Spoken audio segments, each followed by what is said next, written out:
बिस्मिल्लाहिर्रहमानिर्रहीम। Inside Pakistan with अमारा में आपकी होस्ट अमारा रब्बानी हाजिर है। इकरा के नाम से जो दीन शुरू हुआ, उस दीन को हमने अपनी मिरास भी कहा, उस इल्म को अपनी मिरास भी कहा, लेकिन फिर आज के दौर में हम उस मिरास को कहाँ लेके चले गए। मंगोलों के बारे में कहते हैं वो एक वहशी कौम थी। वो वहशी कौम जब हमला करने आई और मुसलमानों की खोपड़ियों के मीनार उन्होंने लगा दिए, तब भी उनको सुकून नहीं आया। उनको मालूम था कि इनकी असल ताकत ये नहीं है, इनको मारने से ये खत्म नहीं होंगे। फिर उन्होंने दजला फरात में लेबोरेटरीज और लाइब्रेरीज सारी बहा दी। कहते हैं कि 1 साल तक दजला फरात नीला रहा। उसके बाद उनको कुछ सुकून आया कि अब ये कौम खत्म हो गई है। इल्म एक ऐसी ताकत है जो कौमें बनाती है और बिगाड़ती है। इल्म वो ताकत है जो बहैसियत मुसलमान हमारी मिरास है। इल्म वो है जिससे ये दीन शुरू हुआ था।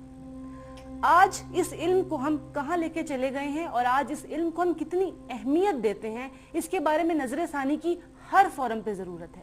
बारहा कहा गया कि शायद कहीं ना कहीं जिम्मेदारी, रिस्पॉन्सिबिलिटी मीडिया की भी आती है कि वो इस अहम तरीन जुमरे को कहीं भूल गए हैं। इस एलिमेंट को उन्होंने शायद कहीं फरामोश कर दिया है या इसके बारे में बात करना जरूरी नहीं समझा। कुछ ने कहा कि ये सिक्योरिटी स्टेट है, इसलिए इसमें इल्म के बारे में बहुत बात करने या बहुत पैसा लगाने की जरूरत नहीं है।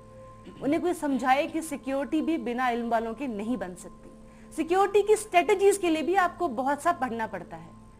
1971 में जब सकूत ढाका हुआ तो कहते हैं कि 2 अवामिल थे जिसने 80% उस जंग को हमारे खिलाफ कर दिया या हमारी डिफीट का बाइस बना। वो साइकोलॉजिकल वॉरफेयर और वॉर बाय नर्व्स थी, जो एकेडमिशियन के थ्रू लड़ी जाती है, जो असातिज़ा के थ्रू लड़ी जाती है, जो प्रिंट मीडिया के थ्रू लड़ी जाती है। और उस वक्त 1971 में यही तमाम अवामिल काम कर रहे थे, क्योंकि उस वक्त ना तो इलेक्ट्रॉनिक इतना ज्यादा हाई था, ना मीडिया इतना ज्यादा कारामद था। 1971 में आपके स्कूल से लेकर यूनिवर्सिटी तक के स्ट्रक्चर में बांग्लादेश में अपॉइंट होने वाला टीचर भी और वहां पे कैंपेन करने वाला और एनजीओ में लगा हुआ एक बंदा भी अपॉइंट होकर मुक्ति बानी के लोगों में से होता था, और ये बात आपको मालूम नहीं थी। तो फिर क्या हुआ, सकूत ढाका। ये चीजें दोबारा ना हो, इसलिए हमने आज अपने बलोचिस्तान के इशू को भी फिर से रिवाइव करने की कोशिश की और आज वहां पे बेहतरी देखी जा रही है। बात बिल्कुल सही है कि चीजें बेहतर हो रही हैं, लेकिन बहुत सी चीजें जो बहुत बेहतर थी वो खराब अगर हो रही हैं तो क्यों हो रही हैं। लेकिन अगर बात करते हैं एजुकेशन की, तो इसमें कोई गुंजाइश नहीं है कि इसको हम और खराब होने दें, क्योंकि ये हमारी मिरास है।